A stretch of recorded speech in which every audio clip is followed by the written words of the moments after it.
हाँ मैं एक बार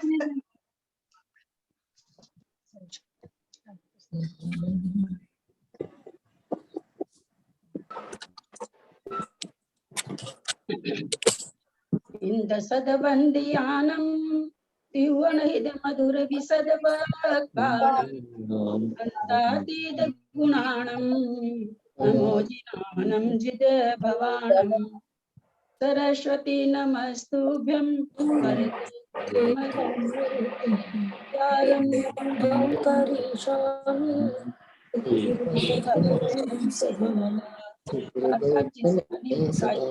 जय। पंचास्तिकाय ग्रंथराज की जय। आचार्य कुंद कुंदाचार्य की जय।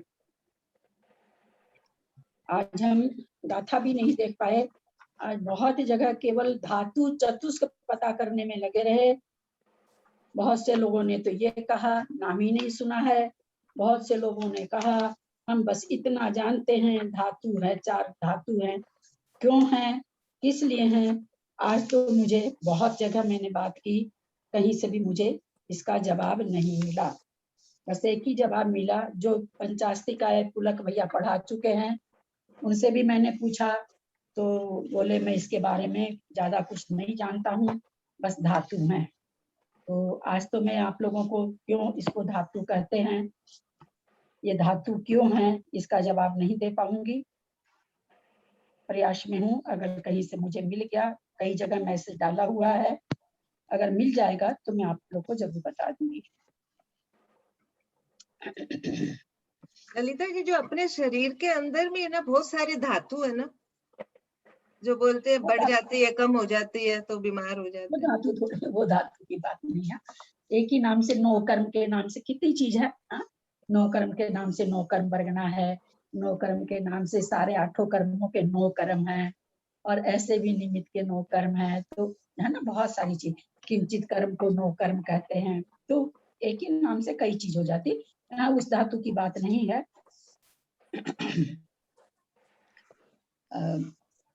इसमें अभी तो अपने को इतना ही जानना है जितना इसमें लिखा है। अगर मुझे मिल जाएगा कहीं तो जरूर हम लोग बात करेंगे इसके ऊपर। आगे चलते हैं। मेरे पास संपतलाल भाई साहब छाबड़ा का कई बार खबर आ गई, मैं हमेशा भूल जाती हूँ, अभी संजोग से याद आ गया है। आवाज आ रही है क्या ठीक? हाँ आज बहुत अच्छी आ रही है। तो हो सकता है इसलिए भूल जाऊंगी, इसलिए मैं पहले उनका मैसेज आप लोग को पास ऑन करना चाहती हूँ। सभी कोई ध्यान से सुने। तीसरी में 13 कमरे बने हुए हैं। जो भी जाके वहां रह के धर्म ध्यान करना चाहता हो वहां जा सकते हैं, उनका ध्यान रखा जाएगा, उनका पूरी व्यवस्था की जाएगी। आप लोगों के नॉलेज में कोई ऐसी बूढ़ी माता हो जो अपना भाई पास में मंदिर हो गया, पास में खाने की व्यवस्था है, पास में स्वाध्याय है, पूरा एक बाउंड्री के अंदर सारी चीज है, तो वो बोले कि आपके ग्रुप में, कि मेरे ग्रुप में तो जाने वाले में से अभी कोई नहीं है इस तरह के बड़े बूढ़े जो वहां जाके रहेंगे, पर हाँ उन लोग से हम मैसेज दे देते हैं। आप लोग के निगाह में कोई ऐसा लोग आता है और जो ऐसी जगह की वांछा रखता हो जहाँ मंदिर भी मिल जाए, खाने की व्यवस्था भी मिल जाए, देखभाल भी मिल जाए। 15 रूम है वहां पर, कोई भी बहन वहां जाके रहना चाहें तो रह सकती हैं। अगर आप लोग का कोई आएगा मैसेज तो आप लोगों को भाई साहब का नंबर दे देंगे, आप लोग फिर डायरेक्ट बात कर लीजिएगा। मेरे को कई बार भाई साहब बोल दिए, मैं रोज भूल जाती हूँ, बोलना मुझे खराब लगता है, इसलिए आज मैं पहले ही ये बात आप लोग को प्रेषित कर दी हूँ। आप लोग ध्यान रखिएगा। ऐसी होती हैं कई माताएं जो तीर्थ स्थान में रहना चाहती हैं, उनका कोई देखभाल ठीक से हो जाए, तो ऐसी बहुत सी माताएं रहती हैं, तो आप लोग के नजर में कोई आती हैं, कोई इच्छुक हो तो आप कह सकती हैं। अब हम लोग चलते हैं। गाथा नंबर 78 में क्या पढ़ा था हमने? मानो की जो परमाणु है वो पिछले 77 में भी परमाणु क्या है यही बताया गया, और अभी भी यही बताया जा रहा है। क्या कह रहे हैं कि उपदेश मात्र से परमाणु मूर्तिक है। उपदेश मात्र से क्यों है? क्योंकि परमाणु बहुत सूक्ष्म होता है, आंखों का विषय नहीं बनता है, लेकिन चूंकि पुद्गल का रूप है इसलिए वो मूर्तिक है। पुद्गल का ही बच्चा है इसलिए वो मूर्तिक है। और क्या है बोला? 4 धातुओं का कारण है। इसके लिए ऐसा 4 धातु में एक ये चीज चिंतन में आया, इसमें इसको आप जीव से न घटाएंगे। 4 प्रकार का जो पृथ्वी जल अग्नि वायु का जो शरीर है, उस शरीर को यहाँ 4 धातु कहा गया है। अन्य मत में तो 5 धातु आए हैं, आकाश भी आया है, अपने यहाँ आकाश को नहीं लिया गया है, तो 4 धातु है। लेकिन फिर भी ये कारण नहीं, पर इसको धातु क्यों कहा गया ये समझ में नहीं आ रहा है। कहीं से भी कुछ किन्हीं ने तो लिख के भेजा मेरे को, पंचास्तिकाय में इसका वर्णन है, उसमें देखिए। मैं कि भाई पंचास्तिकाय की क्लास में तो समझाना है, उसी को समझने के लिए तो पूछ रहे हैं, तो खुलासा नहीं हो पाया है। तो कहते हैं उपदेश मात्र से मूर्तिक 4 धातुओं का कारण, और क्या कह रहे हैं कि परिणमन स्वभाव वाला है।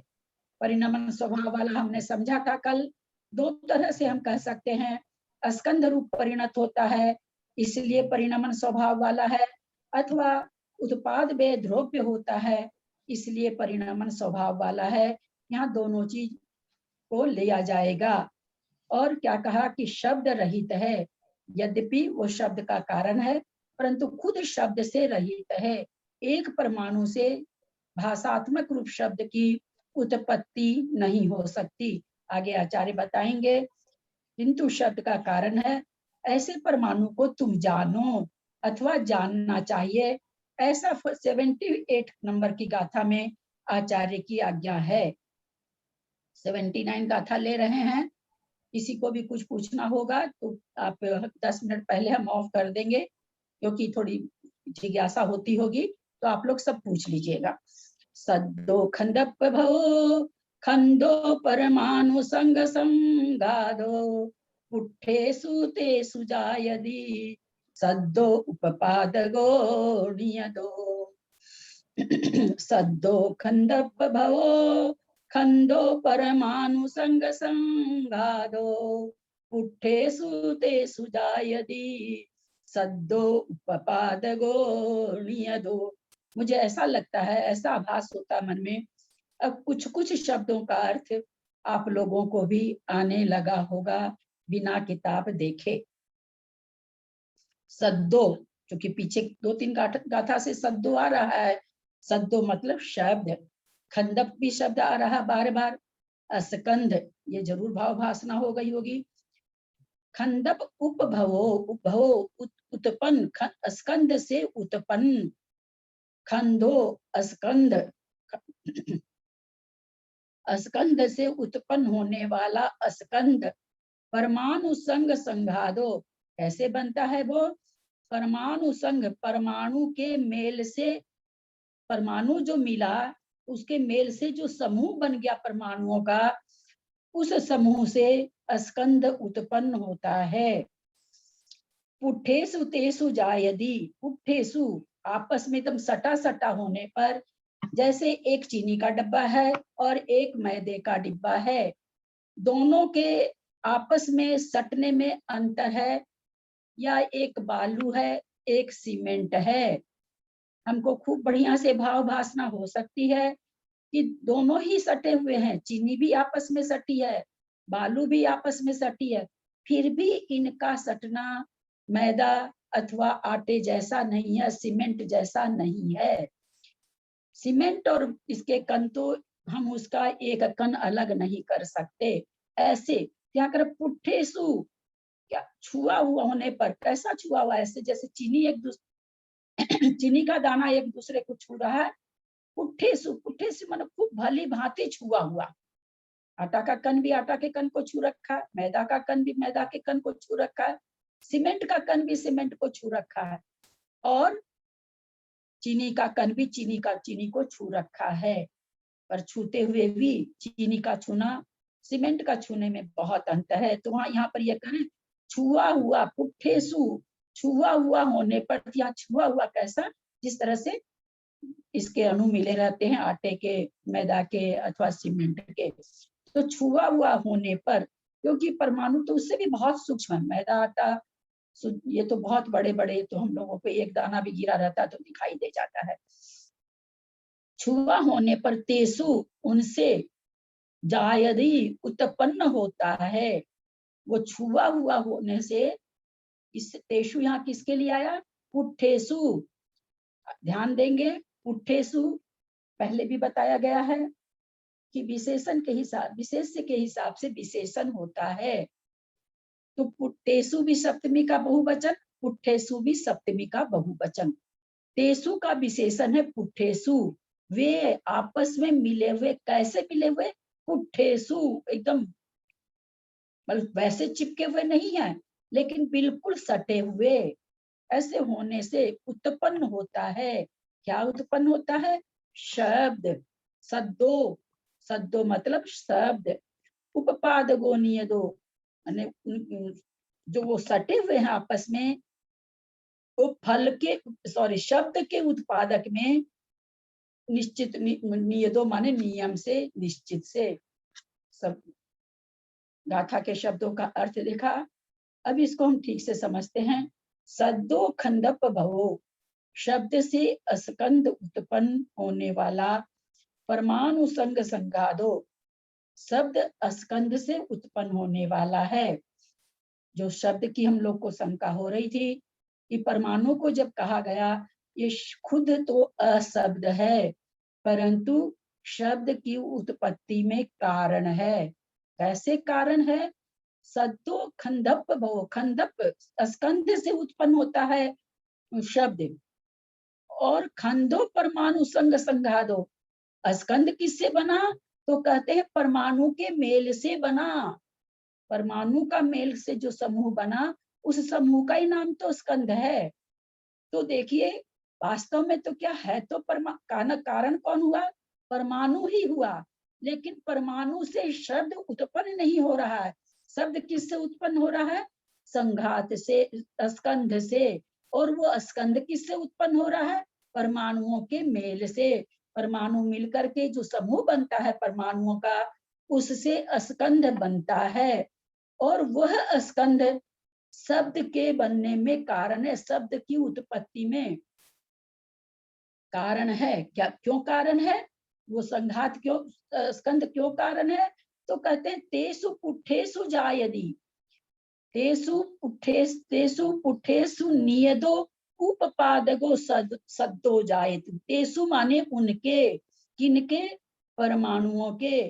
पुट्ठेसु भली भांति सटे रहने से, एक दूसरे से छुए हुए रहने से, उसके कारण कहते हैं नियम से या निश्चय से उपपादको सद्दो जायति, शब्द का उत्पत्ति होती है। शब्द उससे उत्पन्न होते हैं। क्या कहना चाह रहे हैं? एक परमाणु अगर दूसरे परमाणु से टकराएगा, क्या हम समझे इससे? यहाँ ये कहना चाह रहे हैं कि अगर एक परमाणु यद्यपि परमाणु कारण है शब्द का। क्यों कारण है? जिस स्कंध से शब्द बन रहा है, उस स्कंध को परमाणु के द्वारा ही निर्मित होता है। बहुत सारे परमाणु जब मिल जाते हैं, उस मिले हुए समूह के कारण ही स्कंध बनता है। तो इसलिए परमाणु स्कंद का कारण है, स्कंद शब्द का कारण है। यहाँ शंका होगी कि क्यों नहीं इस परमाणु को ही कह देते हैं।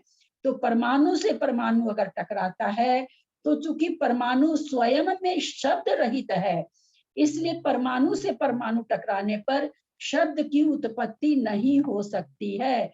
उनके आपस में टकराने से, आपस में क्या कहेंगे, संगठन नहीं, संगठन, घ होगा, क ख ग घ, संगठन से शब्दों की उत्पत्ति नहीं हो सकती है। स्कंध से स्कंध टकराते हैं, स्कंध से स्कंध में आपस में घर्षण, संगठन का मतलब घर्षण, आपस में घर्षण होता है, तब शब्द की उत्पत्ति होती है।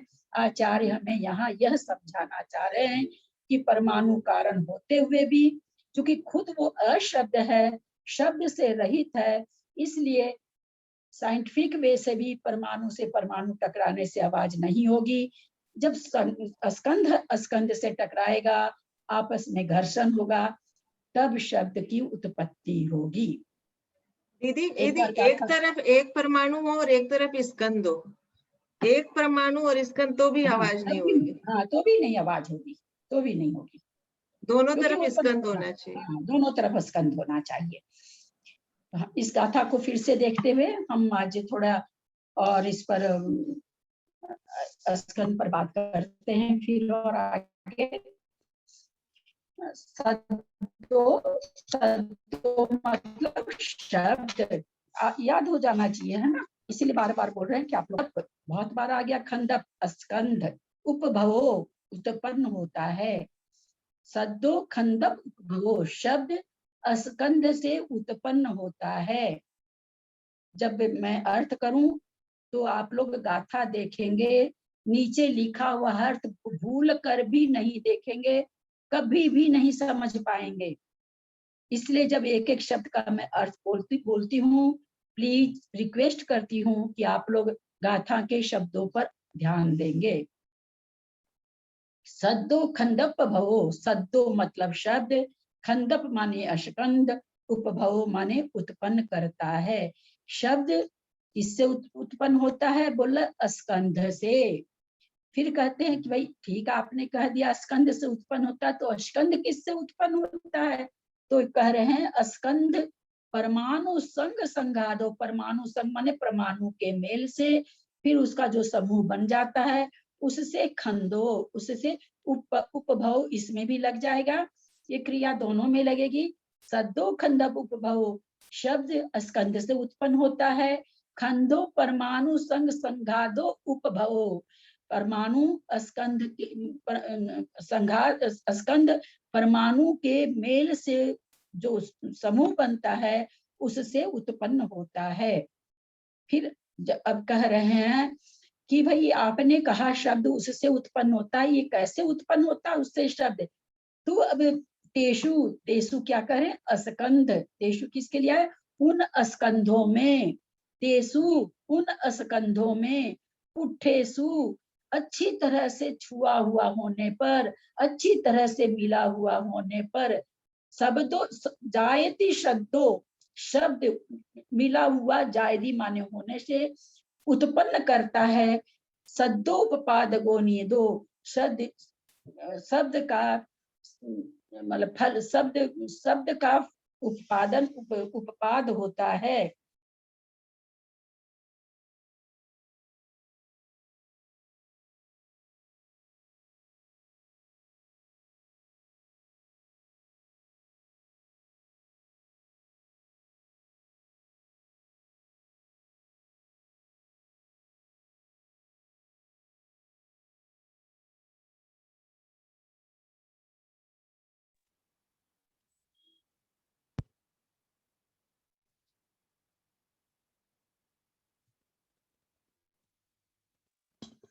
आवाज आ रही है क्या?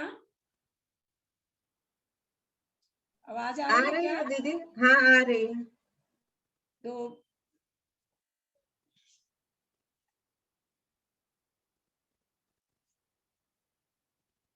यहाँ पर क्या कह रहे हैं? पुट्ठेषु तेषु जायदे, तेषु माने उनका, उन स्कंदों का आपस में मिला हुआ छुआ होना कारण से शब्दों जायते, शब्द उत्पन्न होता है। और उपपादगो, उपपादगो माने यहाँ पर इन्होंने तो कुछ और लिख रखा है, अन्य मतलब कहाँ से? अन्य वर्गणाओं में शब्द, मतलब शब्द अन्य वर्गणाओं में शब्द उत्पन्न करने वाला, शब्दायमान कर देने वाला, ऐसा वो स्कंद होता है। जैसे द्रव्य कर्णेंद्रिय के आधार से भाव कर्णेंद्रिय के द्वारा जो ध्वनि सुनी जाए उसे शब्द कहते हैं। वह शब्द अनंत परमाणुओं का पिंड है, अर्थात स्कंधों से ही उत्पन्न हो। आवाज धीरे हो गई है, आवाज नहीं आ रही है क्या? आ रही है दीदी। कम नहीं ना हुई है? सबको सुन रहा है ना? हाँ सुन रहे। वो फोन आ गया था ना, उससे लगता है कम हो जाती है बीच में, फोन आने से। वापस ज्वाइन करूं क्या? नहीं नहीं, आ रही है, आपकी आवाज आ रही है। तो यहाँ पर द्रव्य कर्णेंद्रिय के आधार से जो भाव कर्णेंद्रिय के द्वारा जो ध्वनि सुनी जाती है उसे शब्द कहते हैं। द्रव्य कर्ण इंद्रिय मतलब जो अपने ये द्रव्य कान का जो सांचा सारा बना हुआ है, आकार बना हुआ है, ये द्रव्य कर्ण इंद्रिय। धीरे आ रही है आवाज, धीरे आ रही है, लोग बोल रहे हैं। सबको धीरे आ रही है, किसी एक को आ रही है तो उनका अपना प्रॉब्लम होगा।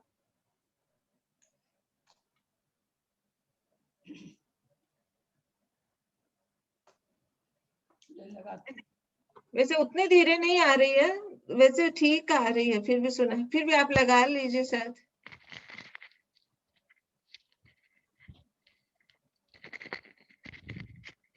हेलो, हाँ ठीक है दीदी।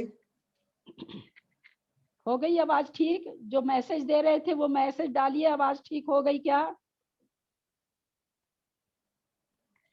आवाज ठीक हुई?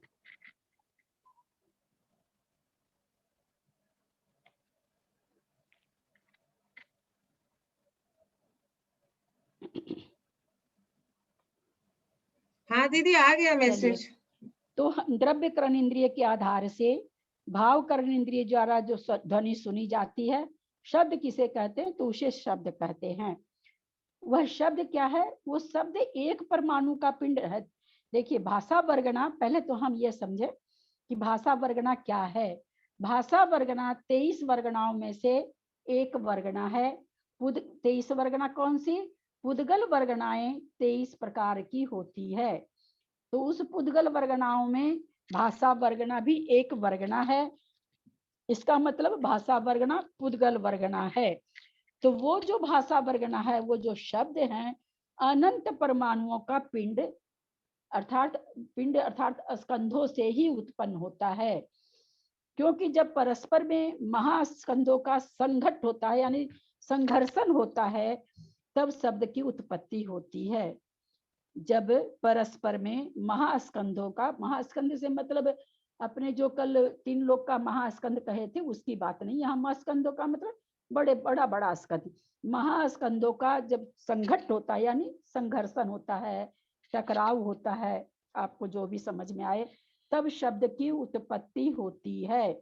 और स्वभाव से ही उत्पन्न अनंत परमाणुओं का पिंड, ऐसी शब्द योग वर्गनाएं परस्पर में मिलकर इस लोक में सर्वत्र फैल रही है, जिसको हम क्या कहते हैं? भाषा वर्गना। ऐसी वर्गनाएं हम जहां बैठे, अगर हम बैठे हैं जहां पर, यहाँ भी भाषा वर्गना नहीं रहे तो हम जो बोलेंगे वो आपको नहीं सुनेगा। चारों बगल भाषा वर्गना भरी हुई है। हमारे कंठ, तालु, जिह्वा आदि के बल से वो भाषा वर्गना शब्द रूप में परिणत होती है। वो तो वर्गना रूप में है, शब्द रूप में परिणत हो जाती है। जहां जहां शब्द से उत्पन्न करने को बाह्य सामग्री का संयोग मिलता है, वहां वहां वे शब्द योग वर्गनाएं यानी भाषा वर्गना स्वमेव ही शब्द रूप होकर के परिणमित हो जाती है। हम अभी बोल रहे हैं, हम थोड़ी कुछ कर रहे हैं कि किसी वर्गना को पकड़े हैं, पुद्गल वर्गना को पकड़ के मुंह के पास लाए हैं तब वो भाषा रूप हो रही है। हमको तो ऐसा कुछ नहीं करना पड़ रहा, क्योंकि शब्द सब जगह वो भाषा वर्गना भरी हुई है। और जब हमारे कंठ, तालु आदि से प्रयास होता है, अथवा ये तो हमारा प्रयास हुआ, कहीं घंटा बजा, कोई भी किसी भी तरह का बाहर ऐसा कोई निमित्त होता है, उन निमित्त से वहां की जो वर्गनाएं रहती है वो शब्द रूप में परिणत हो जाती हैं।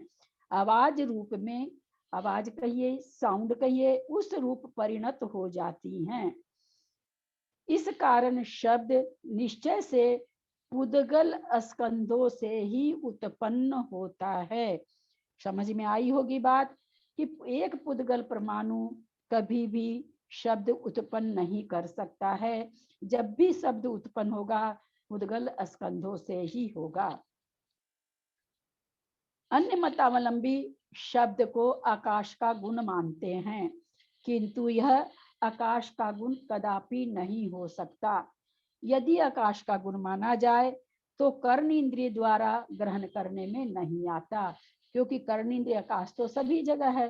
फिर एक कान के द्वारा ही हम शब्दों को क्यों ग्रहण करते? सब जगह आकाश फैला हुआ है, तो कान के द्वारा ही क्यों ग्रहण करते? क्योंकि क्यों नहीं ऐसा हो सकता? क्योंकि आकाश अमूर्तिक है, अमूर्तिक पदार्थ भी, अमूर्तिक पदार्थ का गुण भी अमूर्तिक होता है। हम सभी जानते हैं आकाश एक द्रव्य है और वो अमूर्तिक है। सभी जगह आकाश है, जितना खुला स्थान है, जितना शून्य स्थान है, वो सब आकाश है। ऊपर का नीलापन आकाश नहीं है, पुद्गलों का समूह है, पुद्गल पिंडों का समूह है। जो हमें नीला नीला दिखाई देता है वो पुद्गल वर्गणाओं का समूह है, वो आकाश नहीं है। तो इसलिए शब्द मूर्तिक हैं, तो शब्द मूर्तिक है, इंद्रियां भी मूर्तिक है, इंद्रियां मूर्तिक शब्द मूर्तिक चीजों को ग्रहण करती है, इसलिए मूर्तिक पदार्थ का ही ज्ञाता होता है इंद्रियां। अब हम इसको ये शब्द मूर्तिक है, इसको कैसे पहचाने? एकदम रूम बंद कर लें आप, टाइट जिसको कहते हैं, बिल्कुल हवा भी पास ना हो, और फिर आप उस रूम में से आवाज लगाएं, आप पाएंगे बाहर किसी को नहीं सुन रहा है। तो ये देखा जाता है, सर्वार्थ सिद्धि में ये आया है, यह देखा जाता है दीवाल वगैरह से शब्दों को बाहर जाने में बाधा उत्पन्न होती है। इससे यह सिद्ध होता है कि शब्द मूर्तिक है ना? क्योंकि अमूर्तिक चीज तो कहीं भी जा सकती है, अमूर्तिक चीज को तो कोई रोक ही नहीं सकता है। समझ में आ रही होगी?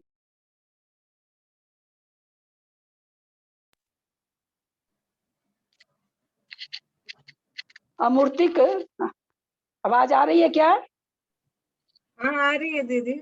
अमूर्तिक चीज को तो कोई कहीं जाने से कोई बाधा डाल ही नहीं सकता है, वो चाहे दीवार हो चाहे कुछ हो। यहाँ तक कि जो सूक्ष्म जीव होते हैं वो दीवार के उस पार चले जाते हैं, पहाड़ के उस पार चले जाते हैं।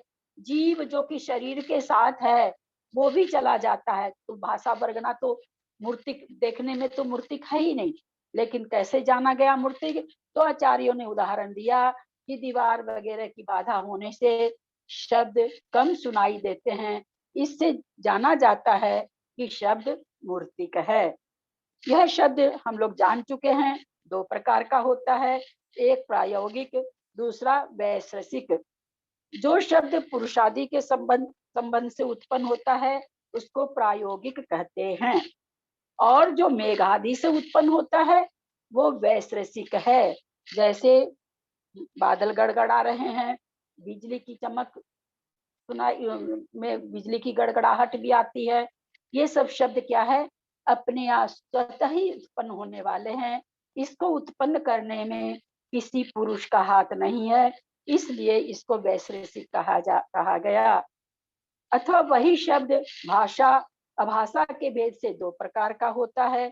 उसमें से भाषात्मक शब्द अक्षर अनक्षर के भेद से दो प्रकार का होता है। ध्यान देंगे, पहले बताया गया कि शब्द दो प्रकार का, प्रायोगिक और वैशेषिक। प्रायोगिक शब्द जो हम लोग बोल रहे हैं, अथवा गिटार, सितार, तानपुरा, ये हारमोनियम, ढोलक, ये जो हम बजाते हैं, इससे जो शब्द निकला वो प्रायोगिक है। लेकिन जो शब्द बादल का गड़गड़ाना है वो शब्द वैशेषिक है, क्योंकि किसी ने कहा करा नहीं है। ये दो तरह का हुआ।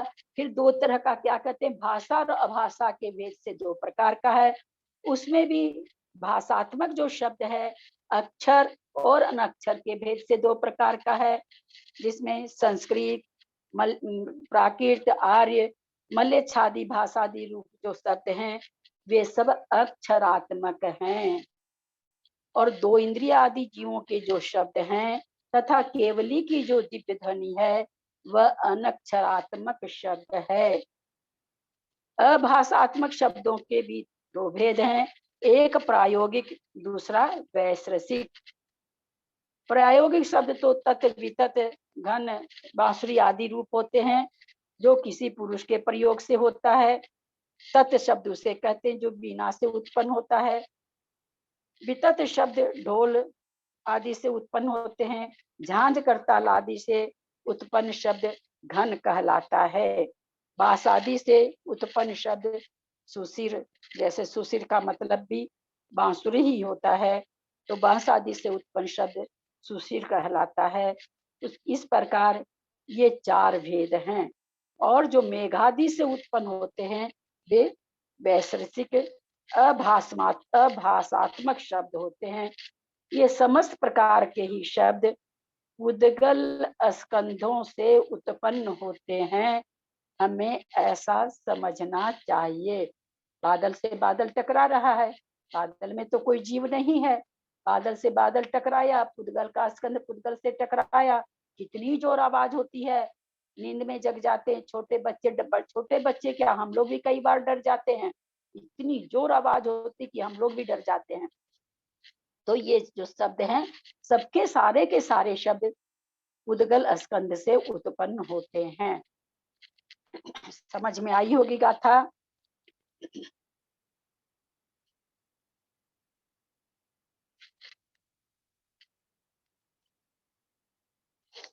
अस्सी नंबर की गाथा ले रहे हैं, ठीक है। निचो नानवकाशो न सावकाशो पदेश दो भेत्ता खंडानम पियकत्ता पविहत्ता काल संखाणम। निचो नानवकाशो न सावकाशो पदेश दो भेत्ता खंडानम पियकत्ता पविहत्ता काल संखाणम। निचो, अब तक अर्थ ये सब आ गया होगा। नित्य न, आवाज आपका थोड़ा कम नहीं होगा क्या? न अनअवकाशो, अवकाश मतलब स्थान, न अनअवकाशो नहीं स्थान रहित। ये भी आगे हम लोगों को समझ में आएगा किसके लिए कह रहे हैं। शब्दों पर ध्यान दें, किताब की गाथा देखें। निचो नित्य, न अनवकाशो, न माने नहीं, अन का अनवकाश मतलब स्थान होता, अनवकाश का मतलब हो जाएगा स्थान रहित, अवकाश रहित। यहाँ अवकाश का मतलब छुट्टी नहीं लेंगे, अवकाश मतलब स्थान रहित। न माने नहीं, स अवकाशो, अवकाश सहित, स्थान सहित। पदेश दो भेदा, प्रदेश के कारण, भेदता भेद करने वाला। खंडानम स्कंध का, षष्ठी का बहुवचन स्कंध का। पी भी य और कत्ता निर्माता कर्ता, पविहत्ता भिन्न किया, काल संखानम काल की गणनाओं को। क्या कहना चाह रहे हैं यहाँ, क्योंकि परमाणु का चल रहा है तो पीछे से हम परमाणु ले लेंगे। परमाणु कैसा है? बोला नित्य है। और क्या है? बोला स्थान रहित, न अनवकाशो, स्थान रहित नहीं है। जैन धर्म की विचित्रता का एक बार कुंदाचार्य फिर हम लोगों को अवलोकन करा रहे हैं। कहते हैं परमाणु कैसा है? नित्य है। न अनवकाशो, स्थान रहित नहीं है। न सावकाशो, स्थान सहित नहीं है। वही बात आ गई, है भी नहीं भी। जो जैन धर्म का हमारा एक कह सकते हैं प्राण कहिए, जो कहिए, फिर आचार्य हमें उसका अवलोकन करा रहे हैं कि जो परमाणु है वह नित्य है और स्थान रहित है, वो किसी को स्थान नहीं देता है। फिर कहते हैं वो स्थान रहित भी नहीं है और स्थान सहित भी नहीं है। यानी स्थान रहित नहीं है, ऐसा नहीं है कि वो किसी को स्थान नहीं देता है। फिर क्या कह दिए? न सावकाशो, ऐसा नहीं है कि वो किसी को स्थान देता है।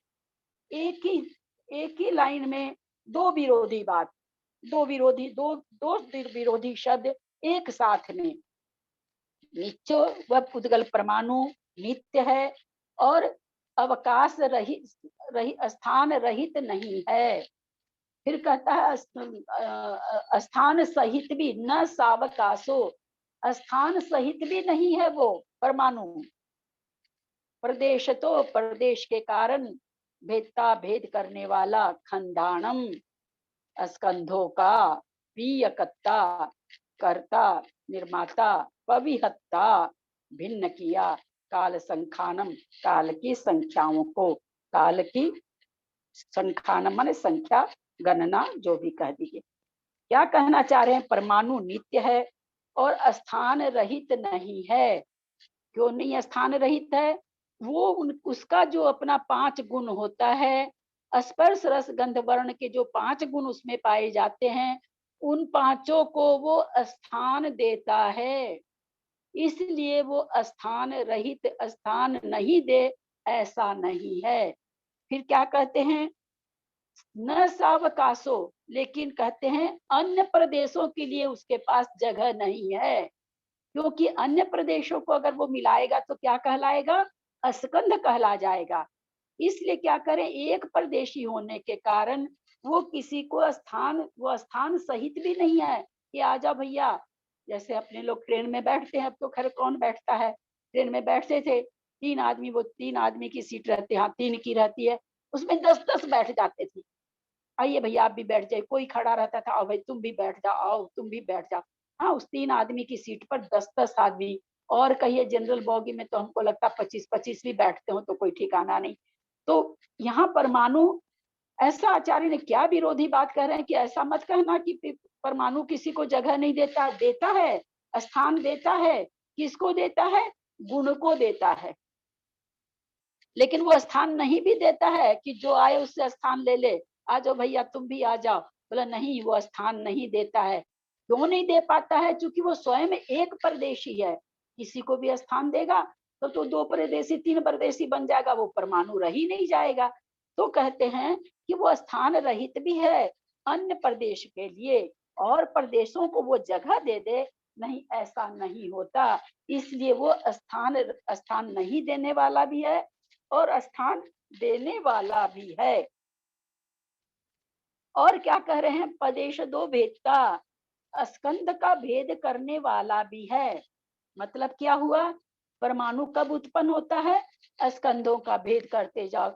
जैसे 10 परमाणु का कोई स्कंद है, तोड़े वो 5 हुआ, फिर तोड़े, फिर 3 हुआ, फिर तोड़े, फिर 2 हुआ, फिर तो कहते हैं वो, जब मान लीजिए एक बहुत बड़ा मिश्री का ढेला आप लीजिए, उसको तोड़ दीजिए, मुसली एक मुसली मारिए, कोई इतनी बड़ी होगी, कोई इतनी बड़ी होगी, कोई इतनी बड़ी होगी, है ना, कितनी तरह की होगी।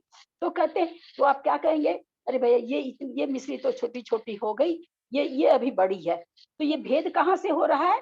परमाणुओं से हो रहा है। एक एक उस मिश्री के ढेले में 10 मिश्री के दाने चिपके हुए हैं, मिले हुए हैं। एक मिश्री के ढेले में 100 परमाणु चिपके हुए हैं। तो इस तरह से स्कंधों में भेद करने वाला है कि भाई ये 10 परमाणु का स्कंध है, ये 100 परमाणु का स्कंध है। समझ में आ रहा होगा ना? सभी तरह के स्कंध पाए जाते हैं, 2 परमाणु मिलते ही स्कंध हो गया। तो कहते हैं इस जो स्कंधों में भेद जो पाया जाता है, किसके कारण? तो बोलते परमाणु के कारण कि भाई इतने परमाणु का स्कंध, तो वो कह रहे स्कंधों का भेद करने वाला भी है ये। हम 3 गाथा से, शायद 4 गाथा से केवल परमाणु के बारे में जान रहे हैं। आप लोगों को सबको परमाणु के सारे विशेषण लिखने हैं। अर्थ जिस दिन होगा आप लोगों को बहुत ही संक्षेप में, बहुत ही सुंदर ढंग से परमाणु के सारे गुण बताने हैं। नंबर 1 बात। नंबर 2 बात,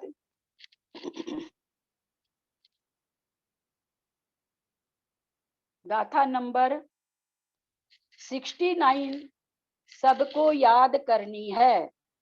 गाथा नंबर 69 सबको याद कर, मंगलाचरण तो हो ही गया होगा, उसके लिए तो बोलना ही नहीं है, कुछ भी मन में हो रहा होगा। क्यों?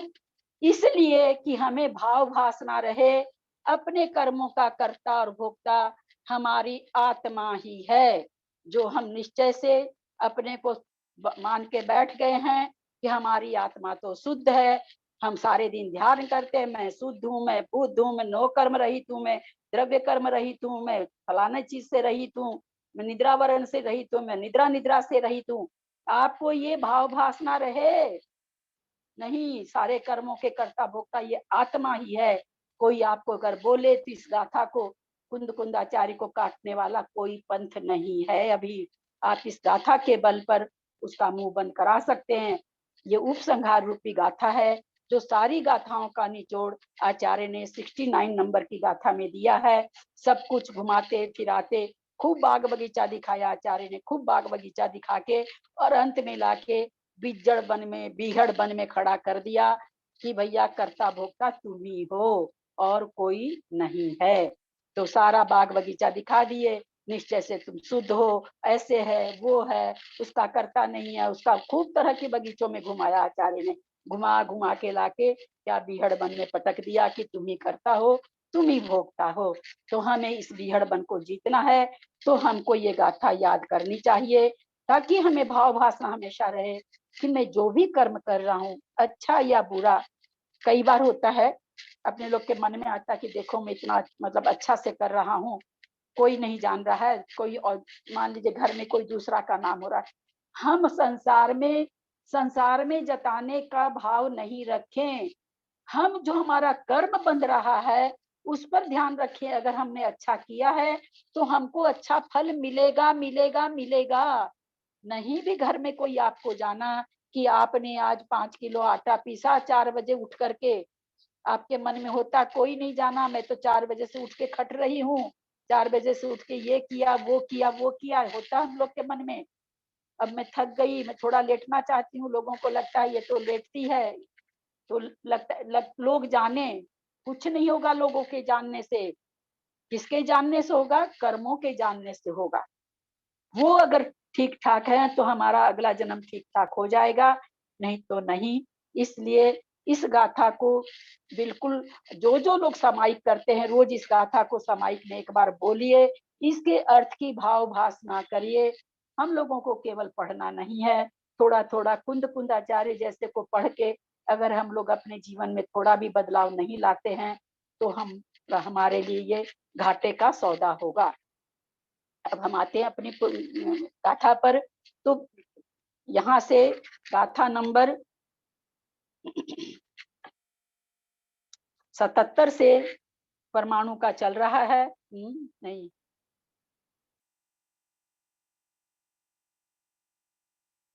74 नंबर से चल रहा है, 74 से चल रहा है। तो आप लोग सबको बहुत सुंदर ढंग से परमाणु की सारी विशेषताएं लिखेंगे, खूब भाव भासना भा करके, जो कि बहुत अच्छी, मैं भी इतनी चीज नहीं जानती थी, बहुत अच्छा आचार्य ने वर्णन किया है। अब हम वापस अपनी गाथा पे चल रहे हैं। क्या कहना चाह रहे हैं कि वो नित्य भी है, नित्य का मतलब शाश्वत है। अगर परमाणु का विनाश हो जाएगा तो स्कंध नाम की चीज भी विनाश को प्राप्त होगी, क्योंकि परमाणुओं के मेल से स्कंध बनता है। परमाणु ही समाप्त हो जाएंगे लोक से तो स्कंध कहाँ बनेगा। तो इसलिए क्या कहा गया कि परमाणु नित्य है। फिर कहा गया न अनवकाशो, वह स्थान रहित नहीं है। क्यों नहीं है स्थान रहित? क्योंकि वो अपने गुणों को जगह देता है। जैसे हम लोगों ने इष्टोपदेश की गाथा जानी कि कर्म कर्म को बुलाते हैं, आत्मा आत्मा को बुलाती है। हर कोई अपने जाति वाले का उपकार करना चाहता है। तो इसका जो अपना गुण है उद्गल परमाणु का, स्पर्श रस गंध वर्ण, उसको ये ठीक जगह दे देता है। कौन? परमाणु। तो ऐसा कह रहे हैं, ऐसा नहीं है कि वो स्थान नहीं देता है, परमाणु स्थान देता है। किसको देता है? तो अपने गुणों को, स्पर्श रस गंध वर्ण को जगह देता है, गुणों को जगह देता है। फिर कहते हैं वो स्थान, लेकिन वो स्थान सहित नहीं है। आप ये क्या बात कह दिए? बोला हाँ, क्योंकि वो एक परदेशी है, वो किसी और को अपने प्रदेश में और प्रदेश को नहीं मिलाता, किसी को नहीं मिलाता। क्यों ऐसा क्यों होता है? क्योंकि अगर वो एक प्रदेश भी मिल जाएगा उसमें तो उसकी संज्ञा, संज्ञा का मतलब नाम, उसकी संज्ञा परमाणु नहीं रह जाएगी, उसकी संज्ञा स्कंध हो जाएगी। फिर और क्या कहे? पदेश दो भेदा, प्रदेश स्कंधों का भेद करने वाला भी है। जो स्कंध हैं जितने भी, उनका ये भेद भी करता है। ये 10 परमाणु का से मिला हुआ स्कंध है, ये 20 परमाणु से मिला हुआ स्कंध है, इस तरह से। तो फिर और क्या कह रहे हैं? खंदानम पियकत्ता, स्कंधों का भी ये करता है, निर्माता है, खंदानम, स्कंधों का, षष्ठी का बहुवचन, स्कंधों का, पी माने भी, या माने और क्या है ये? बोलते हैं स्कंधों का निर्माता है, करता है। यहाँ करता मतलब बाहर से करने वाला नहीं। एक आटा जो रोटी बनी वैसा करता, आटे से रोटी बनी, तो परमाणु मिलकर के स्कंध बने हैं। ऐसा नहीं कि उसने हवा डाल दी और गर्म पानी ठंडा हो गया, उस तरह का करता नहीं है ये, निर्माता है, इसी से निर्मित होता है। स्कंध जो बनता है वो परमाणु के द्वारा ही निर्मित होता, परमाणुओं से ही निर्मित होता है। तो क्या करें कि वो निर्माता है किसका? खंदानम, और भी और लगा दिया आचार्य ने, स्कंधों का भी निर्माता है। और क्या कह रहे हैं? पविहत्ता काल संधानम, काल की संख्याओं को उन्होंने, इसे परमाणु ने पविहत्ता, भिन्न किया। कैसे भिन्न किया? हम सभी जान चुके हैं समय की उत्पत्ति कैसे होती है, अथवा समय को कैसे जाना जाता है। हम लोगों ने पीछे पढ़ा भी था कि एक पुद्गल परमाणु आकाश के एक प्रदेश से दूसरे प्रदेश पर गति से धीरे धीरे, मतलब धीमी गति से जाए, उसमें जितना काल लगेगा उसको एक समय कहते हैं। आकाश के पर्दे तो सटे पड़े हैं, जाना कहाँ है, एकदम सटे पड़े हैं। लेकिन ये परिभाषा तो वहां आया था कि काल का ये व्यवहार काल को ये उत्पन्न करने वाला है। वहां पर हम लोग पढ़े थे, निश्चय काल को तो कोई उत्पन्न नहीं कर सकता, लेकिन व्यवहार काल की उत्पत्ति का कारण वहां पर आया था कि पुद्गल ही है, ऐसा आया था, हम लोग पढ़ चुके हैं। तो यहाँ कह रहे काल की गणनाओं को भी भिन्न किया है।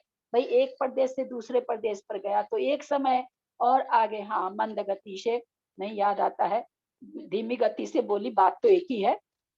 एक दूसरे प्रदेश पे गया तो 2 समय, तीसरे प्रदेश पे, तो इस तरह से काल की गणना को भी ये भेद करता है कि भाई एक समय कब होता है, 2 समय कब होता है, 3 समय कब होता है।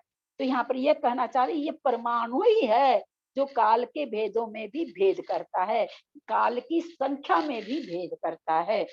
यानी हमने देखा परमाणु कितनी तरह का, अभी तो और आएगा परमाणु का बहुत, अभी तो ये वाली गाथा तो सामने दिख रही है कि परमाणु की है, मैंने आगे देखा नहीं है।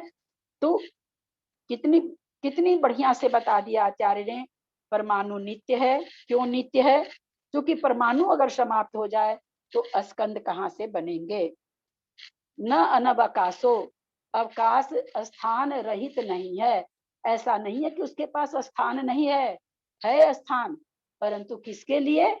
अपने गुणों के लिए, अपने स्पर्श रस गंध वर्ण जो होगा उसके लिए उसके पास स्थान है। तो ऐसा है, वो स्थान रहित नहीं है, इस अपेक्षा से नहीं है, अपने गुणों को जगह देता है, इस अपेक्षा से वो स्थान रहित नहीं है। न सावकाशो, और उसके पास स्थान भी नहीं है भैया कि चलो हम भी आ जाएं, चलो हम भी आ जाएं। बोला नहीं, वो एक परदेशी होने के कारण अब स्थान रहित भी है। क्योंकि एक प्रदेश से दूसरे, ऐसा क्यों कहा गया? क्योंकि एक प्रदेश में आके अगर एक प्रदेश मिल भी जाता है तो फिर स्कंद कहलाएगा, परमाणु संज्ञा उसकी नहीं रह जाएगी। तो क्या कह रहे हैं कि भैया वो स्थान सहित भी है अपने गुणों के लिए, और स्थान रहित भी है क्योंकि और प्रदेशों को वो जगह नहीं देता है। और क्या है? बोले स्कंधों में भेद करने वाला है, पदेशदो भेदा, स्कंधों में भेद करने वाला है। खंदानम पीयकत्ता, स्कंधों का भी निर्माता है। परमाणु क्या है? स्कंधों का भी निर्माता है, यानी उसका निर्माण करने वाला है। और क्या कहते? पविहत्ता काल संखानम, काल की गणनाओं को, काल की संख्याओं को जिसने भिन्न किया है, पविहत्ता, अलग अलग, पविहत्ता अलग अलग किया है, ऐसा वो परमाणु जानो। ऐसे परमाणु को हमें जानना चाहिए। इस तरह से आचार्य यहाँ पर 80 नंबर की गाथा में बोले हैं।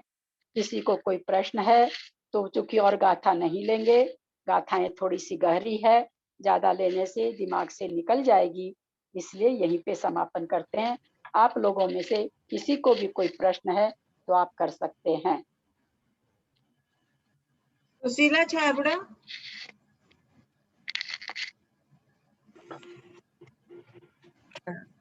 सुशीला छाबड़ा क्वेश्चन पूछ वो रही मेरे को है। ना भाषा के दो भेद समझ में नहीं आए। वो कौन सा? बोलिए कौन सा? आपकी आवाज नहीं आ रही है।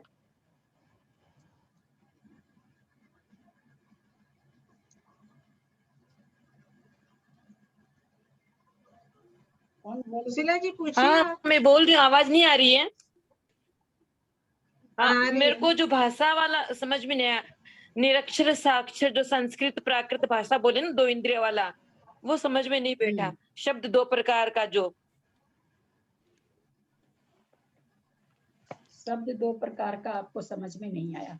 शब्द हाँ। 2 प्रकार के, एक तो एक शब्द आप किसी को बोल रहे हैं पानी लाओ, है ना, भाषात्मक शब्द बोल दिया। दीदी आपका कान का निकल गया। कान के बोल रहे, मेरे को तकलीफ होती है कान पे लगाने में। नहीं, आवाज नहीं आ रही है। नहीं, अब उससे अच्छी आ रही थी अभी। मेरा मन नहीं करता लगाने का। बच्चे लोग बेचारे रोज कभी कुछ लाके देते हैं कि ये देखिए ये देखिए। नहीं, उससे अच्छी आ रही थी, उसमें लगाइए आप वापस। नहीं तो आपको बहुत जोर से बोलना पड़ेगा, नहीं तो धीरे बोलने से भी हो रहा है। ये थोड़ी है तो आपका, मेरा नहीं है ये ऐसा। कहाँ नीचे गिर गया।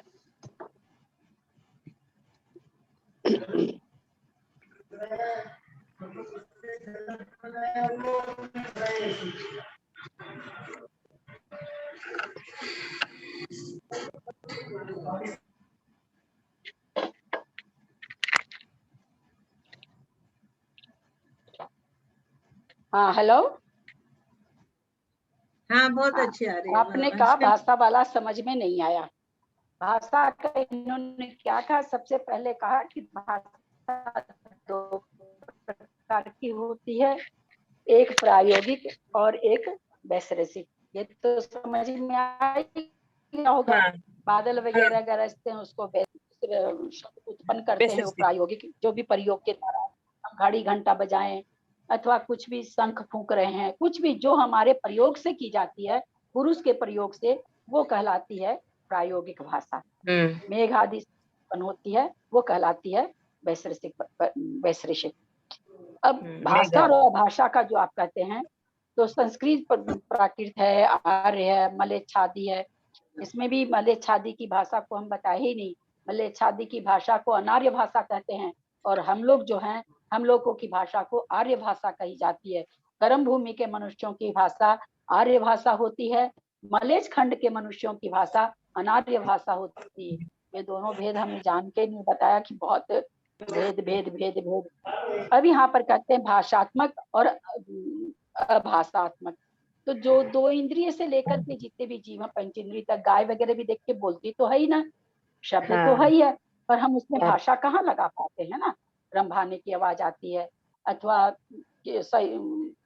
भगवान की दिव्य ध्वनि खिरती है, हम लोग तो नहीं जानते हैं, पर ग्रंथों में आया है अनक्षरात्मक, वो अक्षर वाली नहीं होती है।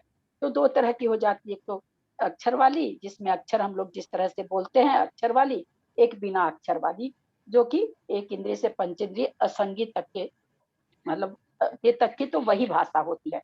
हमारे भी हो सकती है, हम इशारा से कहे 1 गिलास पानी ले आओ, हम बोले नहीं, हम इशारा से बताए, तो अनक्षर भाषा हमारी भी हो सकती है। लेकिन हम लोगों को लिए, पंचेंद्रियों के लिए तो अक्षरात्मक भाषा ही बताई गई है, परंतु पंचेंद्रिय असंगी तक तो अनक्षरात्मक ही भाषा होती है। जो इस तरह से भाषा को बताया गया था। इसमें आपको कोई खास चीज नहीं समझ में आई हो तो आप वहाँ का पॉइंट बताएं, तो मैं उसको और अच्छी तरह से समझा दूं। आगे दीदी समझ में आ गया। साक्षर और अनक्षर है ना, 2 प्रकार। साक्षर तो प्राकृत संस्कृत हो गई, अनक्षर होगी 2 इंद्रिय से लेके असंगी 5 इंद्रिय जीव तक की भाषा।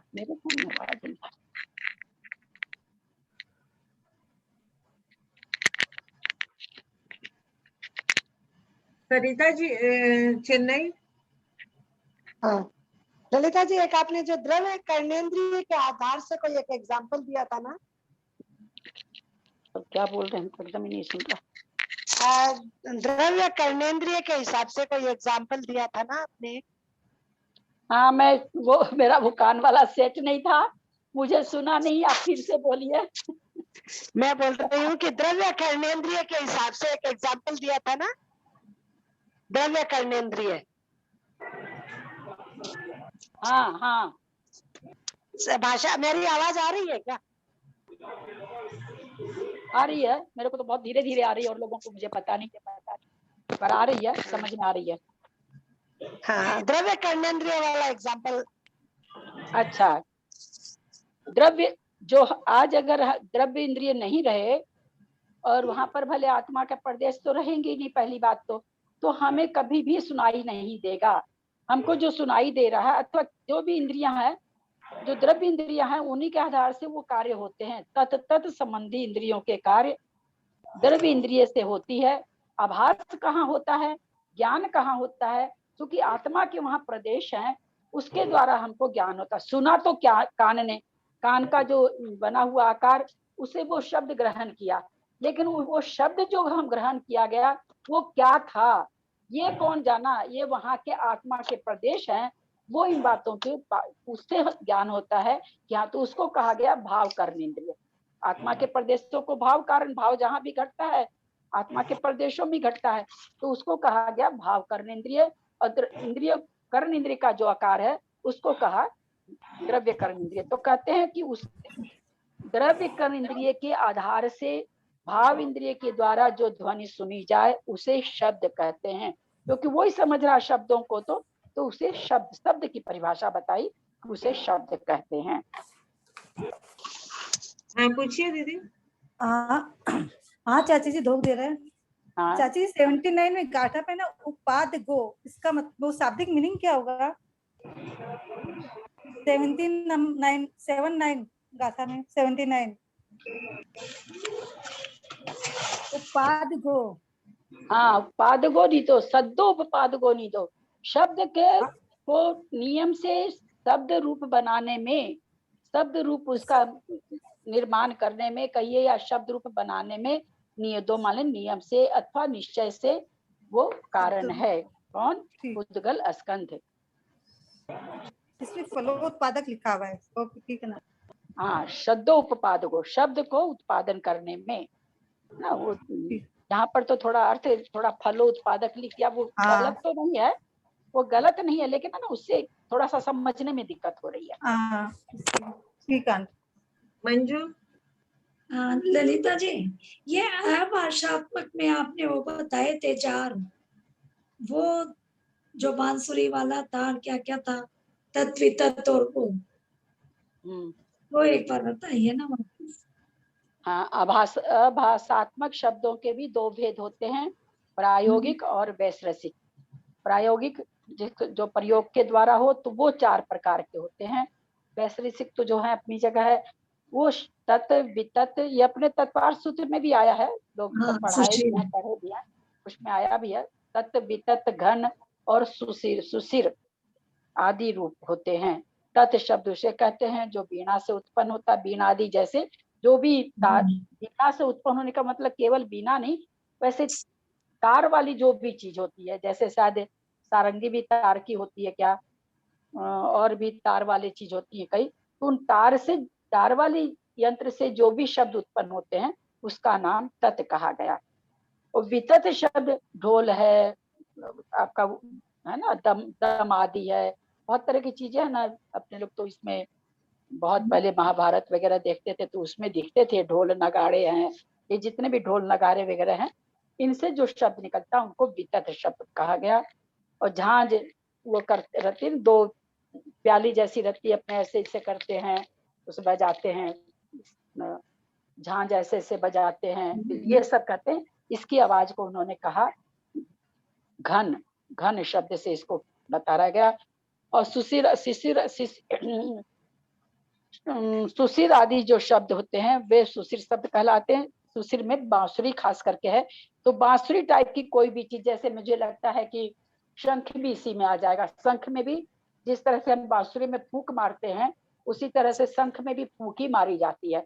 यहाँ इस चारों में जितने भी, यहाँ क्या बताना चाह रहे हैं आचार्य कि 4 तरह के शब्द में दुनिया में जितने भी यंत्र हैं शब्द निकालने वाले, इस चारों में समाहित हो जाएंगे, हाँ है ना। जैसे फूंकने वाले सारे किस में आ जाएंगे, इसमें आ जाएंगे, बांसुरी वाले में, है ना, तो सिर में सब आ जाएंगे। शंख है आपका, बांसुरी है, और भी कुछ होता था, वो शायद एक वो पियानो भी पहले होता था ना, बच्चे ऐसे माउथ ऑर्गन, हाँ ऐसे फूंक के बजाते थे। तो इस तरह से जो फूंकने वाले होंगे वो सुशिर में आ जाएंगे। कि 4 का मतलब 4 में सभी आ जाएंगे।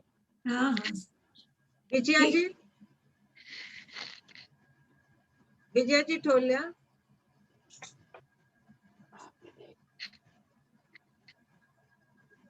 प्रणाम दीदी। हाँ प्रणाम। जो आपने बताया ना दीदी 69 नंबर की गाथा, बोलूं मैं? बोलिए। एवं कत्ता भोत्ता होजम अप्पा सगे हिम कम में हिम हिंडदि पारम पारम संसारम मोह संचनो। प्रणाम दीदी। देखिए अपने लिए विजया जी ढोलिया बहुत ज्यादा मतलब शिक्षा लेने लायक हैं। हाँ इतनी, देखिए मेरे ही बराबर की है, महीने 2 महीने छोटी हैं, तो देखिए किस तरह से गाथा कितनी बढ़िया भी बोलती हैं और कैसे याद। इस लोग कहते हैं ना भाई अब याद नहीं होता है, उम्र हो गई उम्र हो गई। हम लोग सारे दिन अपनी उम्र का गाना गाते रहते हैं, कहाँ याद करने में। और जब हमको बाहर ब्याह शादी में जाना रहता है तो हम लोग 16 वर्ष की लड़की से भी आगे चले जाते हैं सजने में। उस समय हम ये नहीं सोचते कि हमारी उम्र हो गई है, पर जहाँ अपने लोग को धर्म का कुछ रहे, भाई उम्र हो गई है, याद नहीं आता, याद नहीं होता। देखिए आपके सामने ही है विजया जी ढोलिया, ग्रुप में ऐसी नहीं कि छोटी हैं, कोई दो चार लोगों से होंगी छोटी। तो हम लोग सब कोई 69 नंबर की गाथा अवश्य याद करेंगे। मंगलाचरण तो याद ही होगा, और भी जिसको याद करना हो अवश्य करें। दीदी आपने अभी बताया ना, उसी समय मैंने 2-4 बार पढ़ ली कि आपके आशीर्वाद से जल्दी याद हो गई। आपके आशीर्वाद आपको याद जल्दी होता है, इसका मतलब किसी किसी का है याद का क्षय उपशम, किसी को जल्दी होता है। राजकुमारी जी। हाँ जय जिनेन्द्र ललिता जी। हाँ जय जिनेन्द्र। मुझे एक बार 79 की गाथा वापस पूरी समझाइए ना, नहीं समझ में आई है। कौन सी? 79 वाली पूरी। आज तो बहुत लेट हो जाएगा भाभी, मेरी दूसरी क्लास रोज छूट रही है ना। अच्छा हम ठीक है। हाँ कल फिर ले लेंगे। जितनी बार कहेंगे उतनी बार समझाया जाएगा, इसके लिए तो चिंता ही मत करिए। अच्छा टेटी में काल संख्या गणना, काल की गणना मतलब मिनट घड़ी घंटा ये हो जाएगी क्या? हाँ वही सब हो जाएगा, बिल्कुल वही हो जाएगा ना? बिल्कुल। हाँ जैसे हुआ ना भाई, इतना समय की एक आवली, इतनी आवली का, तो किससे गणना हुई? पहले समय उत्पन्न हुआ तभी तो गणना आगे बढ़ी ना। तो काल की जो संख्या में भेद आया, वो भेद करने वाला भी परमाणु ही है। परमाणु ही है। हाँ ठीक। रश्मि जी। धन्यवाद दीदी। प्रणाम ताई जी। जय जिनेन्द्र। हाँ ताई जी हम ये समझना चाह रहे थे, जो कि परमाणु जो है वो स्थान रहित होता है, स्थान नहीं देता है, उसमें अपने गुणों का ही स्थान रहता है। तो जो जितने भी स्कंद जो आप बता रही थी, तो वो स्कंद के जो परमाणु है इसीलिए सब एक है, यही वजह है? इसीलिए सब एक है, परमाणु जो है सारे स्कंदों के परमाणु जो है एक हैं। आप एक गाथा में बताई थी पहले। नहीं हम नहीं समझ पा रहे, परमाणु तो अकेला है, एक जहाँ है प्रदेश, जहाँ एक प्रदेश है किसी का भी पुद्गल का, उसको परमाणु संज्ञा है। जहाँ 2 मिल गए वहां पर स्कंद की उत्पत्ति हो जाती है। जैसे कि पर्वत है, धरती है, जो भी है, जितने भी स्कंद है, सबके परमाणु एक है। परमाणु भी एक, हम नहीं समझ पा रहे हैं क्या पूछना चाह रही हो। मतलब इन्हीं परमाणु का जो जिस बेस से ये स्कंद बने हैं, तो जितने भी स्कंद हैं सबके परमाणु एक हैं, ये आप एक गाथा में पहले बताई थी। एक मतलब एक जैसा कण, जैसे मान लो जल है तो जल वाले परमाणु से जल बनेगा, पृथ्वी मिलकर तो नहीं बनेगा।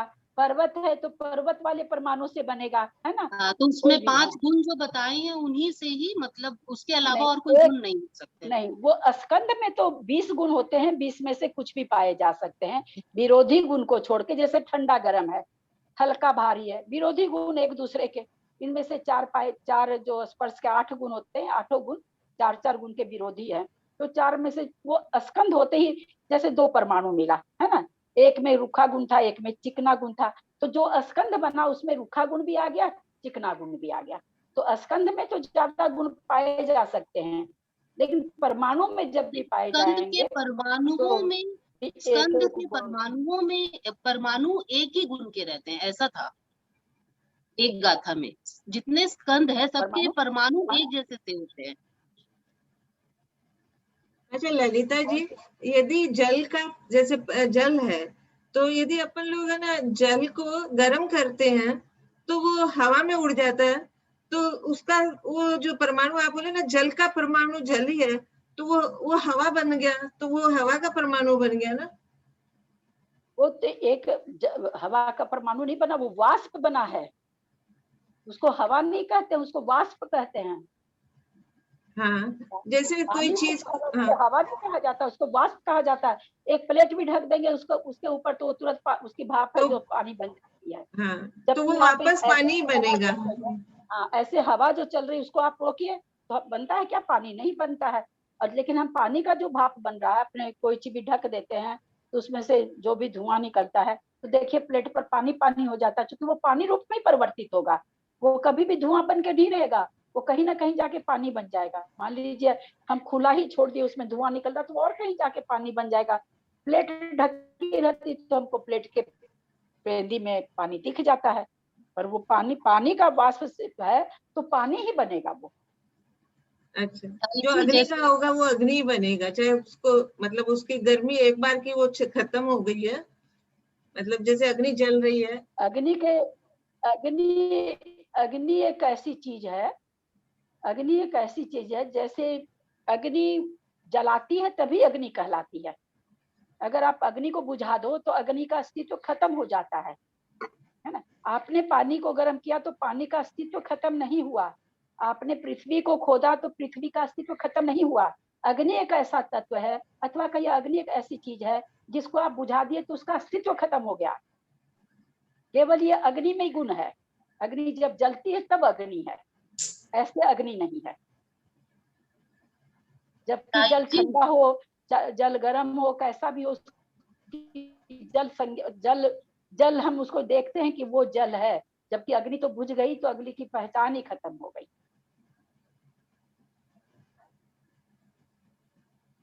ताई जी, ये 77 नंबर गाथा उसी को तो प्रूव करती है ना, कि समस्त स्कंधों में जो अंतिम जो भेद होता है वह परमाणु है। तो जितने भी स्कंध है उसका अंतिम भेद परमाणु है, और परमाणु के 5 गुण होते हैं, वो 5 गुण में से किसी 1, 2, 3 गुण को लेके रख बैठा है। यही तो इस गाथा का ये है। हाँ, 5 गुण, हर एक परमाणु में 5 गुण पाए ही जाएंगे नियम से। नियम से ही 5 गुण को धारण करने वाला होगा। इसीलिए स्थान रहित है, किसी गुण के अलावा किसी को स्थान नहीं देता है। हाँ, इसी वजह से स्थान नहीं देने का कारण क्योंकि वो स्कंद कहला जाएगा। मान लो 2 परमाणु को मिला दिया तो मिल तो जाएंगे, लेकिन फिर वो स्कंद हो जाएगा, फिर उसकी परमाणु संज्ञा नहीं रहेगी। तो इसीलिए चूंकि कहा क्यों ऐसा हो रहा है, बोलो वो एक प्रदेशी है, एक प्रदेश को परमाणु कहा गया। अब अगर आप उसमें 2 प्रदेश कर दोगे तो फिर वो परमाणु नहीं रहेगा। तो इसलिए किसी और प्रदेश को नहीं मिलाता। एक परदेशी होने से वो किसी को स्थान देने वाला नहीं है, लेकिन स्थान देता भी है, वो अपने गुणों को स्थान देता है। तो दीदी, परमाणु तो स्थान नहीं देता, लेकिन स्कंद तो स्थान दे सकता है क्या? तो स्कंद की बात, अभी तो स्कंद के बाद, स्कंद के लिए तो अच्छा, स्कंद तो नीचे से बातुले से लेके ऊपर के बातुले तक महास्कंद है। अच्छा, तो वो स्थान देता है। ठीक है, तो स्थान के तो बाकी चिपकते रहते हैं, है ना। चीजें आप कोई चीज भी रख दो, चीजें आके उसमें मिलती रहेगी। आप छोड़ो ना, आप एक कोई टेबल रख दो, 6 महीना मत झाड़ो, देखो टेबल पर आके कितनी धूल जम जाती है, आती जाएगी, जमती जाएगी, मिलती जाएगी। ऐसा होगा कि पहले तो आप हाथ से ऐसे करते थे तो पता चलता था धूल है, आप 2 मीटर से भी देखोगे दूर से तो अरे बाप रे बाप, टेबल पर तो आधा इंच धूल जम गई। मैं जब बेंगलोर से जाती हूँ कलकत्ता, तो मेरे शास्त्र की अलमारी में शास्त्रों के ऊपर धूल हो जाती है, जम जाती है। बंद अलमारी में शास्त्रों के ऊपर धूल हो जाती, लेयर हो जाता। अब हो गया आज का खत्म करते हैं। अच्छा, सुमन जी का मेरे पास फोन आया था। सुमन जी, आप ना मतलब ये करना चाह रही थी शास्त्र भक्ति। सुमन जी, हाँ जी, मैंने भी गाथा याद कर ली है। बहुत अच्छा। पंडित जी कहते ही हैं कि ललिता जी के क्लास में एक से एक होनहार हैं। पंडित जी तो रोज ही बोलते हैं। ललिता दीदी, एक बात याद आ गई, जो आपने काल द्रव्य का कहा, तो कालो परायत तो आया था ना अपने को। काल के सब पराधीन है, वो बार बार याद आ रहा। आपने इतना अच्छे से दिमाग में हर बात बिठाई है ना कि कहीं भी याद आ जाती है। परायत तो एक जगह बहुत बार याद आया, पर जब मैं बोल नहीं पाई बीच में, अभी बता रही हूँ। बहुत बार बहुत सुंदर, हर चीज आपने बहुत अच्छे से बिठाई है दिमाग में हमारे। हाँ, बहुत याद आया। सबसे ज्यादा सुबह गुणानी में लग रहा था कि बोले पर भाई साहब के बीच में बोला, गुणानी आपने इतनी अच्छी समझा दी कि लगता है कि बताएं बोले। और अच्छा है ना भाई साहब, और अच्छी तरह से समझा देंगे। हाँ, वो नहीं बोल रही मैं, पर आपने ऑलरेडी इतना समझा दिया। हाँ सुमन जी, आप है ना जिनवानी स्तुति करिए। हाँ, जय जिनेन्द्र, सबको सादर चरणेश्वर, ललिता जी को प्रणाम। माँ जिनवाणी तेरो नाम, माँ जिनवाणी तेरो नाम, सारे जग में धन्य तेरे उतारे आरती माँ, तेरी उतारे आरती माँ, तेरो नाम धन्य है। माँ जिनवाणी तेरो नाम, सारे जग में धन्य है। ज्ञान की ज्योति तू ही जलाती, भक्तों को भगवान तू ही बनाती, अमृत पिलाती, मार्ग दिखाती, तेरो नाम धन्य है। माँ जिनवाणी तेरो नाम, सारे जग में धन्य है। अरहंत वासित जिनवाणी प्यारी, गणधर ऋषि और मुनियों ने धारी, जीवन की नैया को तू तारती माँ, तेरो नाम धन्य है। माँ जिनवाणी तेरो नाम, सारे जग में धन्य है। तेरे श्रवण से महिमा समाई, चैतन्य चैतन्य की धून आई, संतों के हृदय को ईश्वर के घर को, तेरे जाप पे छंद है। माँ जिनवाणी तेरो नाम, सारे जग में धन्य है। सुनने से संसार का रहस्य फल हो, गुनने से गायक का मंगल मिलन हो, तुझको नमन हो, तुझको नमन हो, तेरो नाम धन्य है।